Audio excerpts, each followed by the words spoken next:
The Burning of the Oath Child, a Christian-Stoic Parable Against the Bandwagon. Read by author D.S. Cook for apostoic.com. In the province of Valdres, Duke Engleton ruled from a stone keep on the hill. He was a good and kind ruler, careful of the lives under his watch.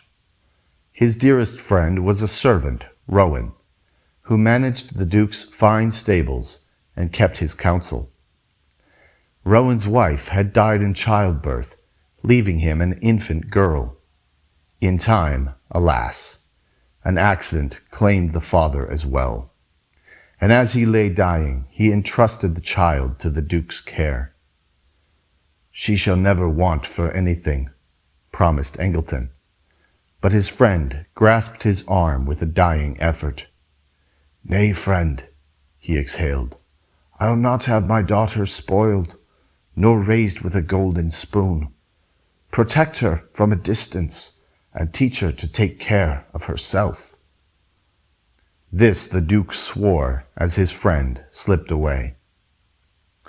So Duke Engleton placed the girl in a widow's hut and taught her in secret. In the still room beneath the keep by lantern light, he showed her the language of roots and leaves, feverfew for headaches, willow bark for pain, yarrow to staunch a wound. "Plants do not lie," he told her. "They give what they promise, if you learn to read them." Isolde was a gifted student. She learned to love the art that was her benefactor's passion. By 12, she could brew a draught to cool a fever, or a salve to close a cut. Soon, she was exploring new herbs of her own accord and adding to the Duke's library of handwritten research. At 18, the Duke built a small cottage outside the town perimeter to be her home and workshop. "Live quietly," he said. "Heal those who need it. Earn your own bread. Marry a worthy man. This is your inheritance, my promise to your father kept." Then came the drums of war. Engleton rode out with his banners and men-at-arms, and the province did not see him again for 7 years. In the 5th year, the red cough came. It began among the port hands, wet lungs, crimson flecks on linen, graves dug by moonlight. No physician could stem it. Isolde, now 22, walked the villages with her basket. She brewed lung salve from coltsfoot and honey, forced steam under blankets, peddled hard-baked lozenges for wretched throats. Children lived who should have died. Mothers pressed copper into her palm and called her blessed. But there was another healer in the market square, Master Galen, thick with drink and thicker with envy, a pusher of leeches and mercury, and a lover of coin.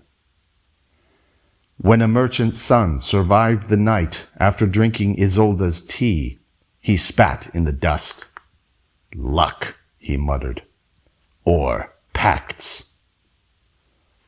The first whisper was soft. "She walks the woods at midnight." True, she gathered moonbloom then, when its sap ran strongest.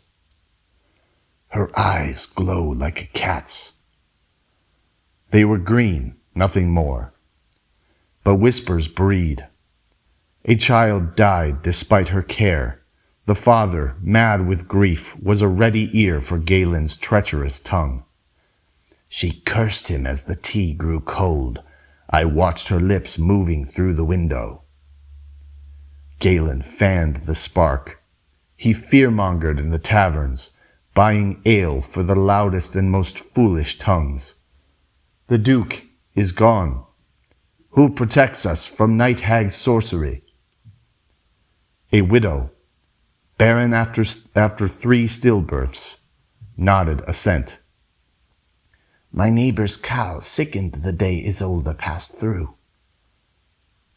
A boy claimed to have seen her dance naked in the oak grove, when in truth he had seen her gathering bark at dawn, in a light shift, sleeves rolled and barefoot. Soon the square filled each dusk, not with the sick, but with the furious. "Witch!" they shouted, though none could name the spell. The council, 5 merchants and Galen himself, met in the Guildhall. They had no evidence, only volume. Petitions stacked up like cordwood. "Burn her, or the cough returns. Everyone knows she's a witch." Isolde was seized at twilight. They bound her with the same ropes used to tether the Duke's war horses. On the longest night of the year, they dragged her past the old cottage where her father's saddle still hung on a peg, to the stake in the square. The pyre was built from the Duke's own yew trees, felled to widen the road in his absence. Isolde did not scream or plead. She looked at the faces she had saved, now twisted with widespread lies, and spoke only once. "It doesn't matter," she whispered. But her words were overpowered by the cries, "Burn her! Burn her!" They tied her to the stake. Smoke stung her eyes, pluming from handheld torches. Then came the horns. Not the thin bleat of town trumpets, but the deep, brazen blast of war. Hooves thundered on the river road. Banners snapped crimson and gold. Duke Engleton rode at the head of a column blackened by campaign dust, his armor dented, his face carved by years of iron and absence. Behind him, soldiers who had marched through foreign snows and foreign graves. The square froze. A child dropped her torch. It hissed in a puddle of horse leavings. Engleton's eyes swept the pyre, the ropes, the girl with soot already on her cheeks. Recognition struck him like a lance. He knew the tilt of her chin, the green of her eyes. Rowan's eyes. His ward, his secret, his promise. He dismounted. Silence fell, so complete that the river could be heard for miles. "Who ordered this?" His voice was low, menacing through gritted teeth. The merchant council opened their mouths. No sound came. Galen tried to step back, but the press of bodies trapped him where he stood. "The people," he stammered. "The people demanded—" "The people!" Engleton hissed. He looked around at the crowd, shame and fear creeping into their faces. Mothers who had wept when Isolde saved their sons, farmers who had recovered after inhaling her steams, all lifted fingers to point at Galen. Soldiers moved like wolves through the sheep, ready to execute Engleton's wordless command. The crowd melted, suddenly remembering chores, children, anything but the stake, and anywhere but here. Only the council remained, herded by spear points. Engleton climbed the platform. With his own dagger, he cut Isolde's bonds. She swayed. He caught her. Ash streaked her face, but the fire had not yet been set. He wrapped his ragged campaign cloak around her and lifted her to his own horse. He turned to face the council. "You tried to burn my ward," he grimaced. "My oath child, the daughter of the man who saddled my horse for 20 years. You did this because of the tongues of many fools, mistaking noise for truth." Galen found his voice, stepping forward. "She bewitched." But Engleton's left Engleton's sword left its sheath in an instant.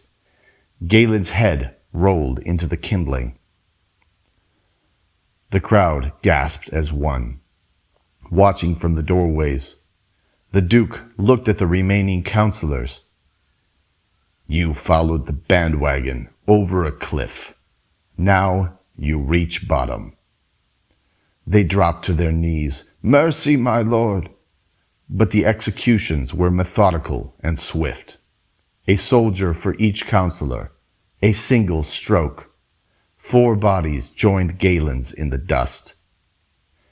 Isolde looked around at the shadows in the doorways. They listened to their neighbors, she trembled, instead of believing their own eyes.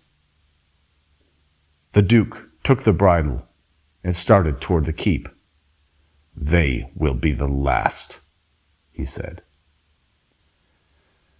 Years later, travelers passing Valdres would hear the tale, how a duke returned and slaughtered many in defense of one. They would visit the stake, left standing in memorial. On it hung a plaque carved with the duke's own hand. No accusation without evidence. No justice without trial. No life taken because a crowd is loud. Under it, in a villager's rough hand, Isolde's would-be last words were scratched.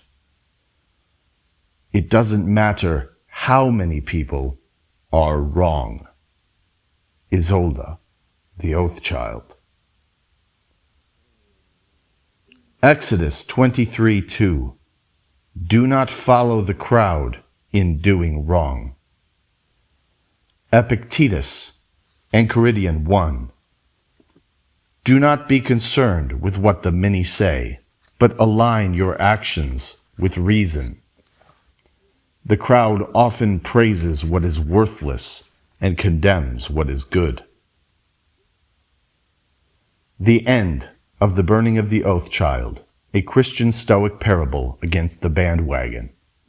For more parables, articles, social and moral commentary on current events, Stoic concepts presented from a Christian worldview, please visit apostoic.com. Thanks for listening.